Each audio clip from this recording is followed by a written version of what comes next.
everyone! Magandang umaga po sa inyong lahat. Narito kami sa Barangay Paitan, dito sa bayan ng Nauhan. Talagang ibang-iba na po ang Paitan River. Kasi meron na hong, tawag ba dito? Dike? Dike. Yan, nilagyan na ho ng dike. Ang lapad ho ng dike na nilagay nila.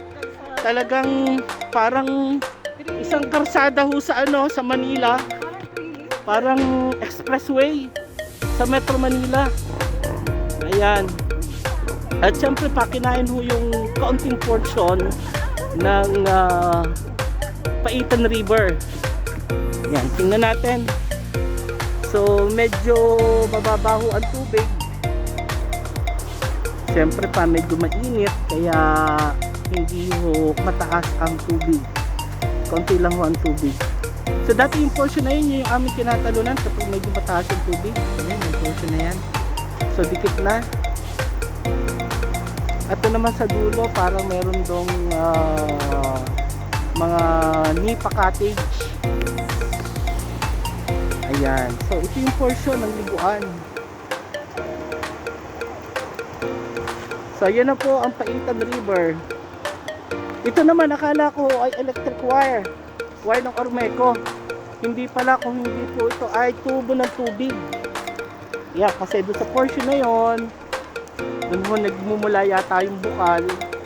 So para maitawid ho ang tubig, ang tubo ho ay nasa taas. Dahil kapag lumaki ho ang tubig ay may tendency na masira ho ito. Madala ng agos. Yan. So yan na ho ang Paitan River.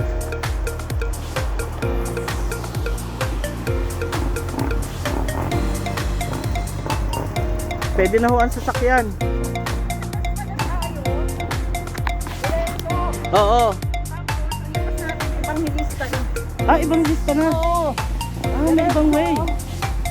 Paano ang kaliwa daw, ibang nilista na. Ibang lista na. So may daan na pala. Parang shortcut na, no? Oo, hindi na tayo dadaan. Hindi na dadaan doon sa regular na daan. Oo. O yung kabila po may dike din.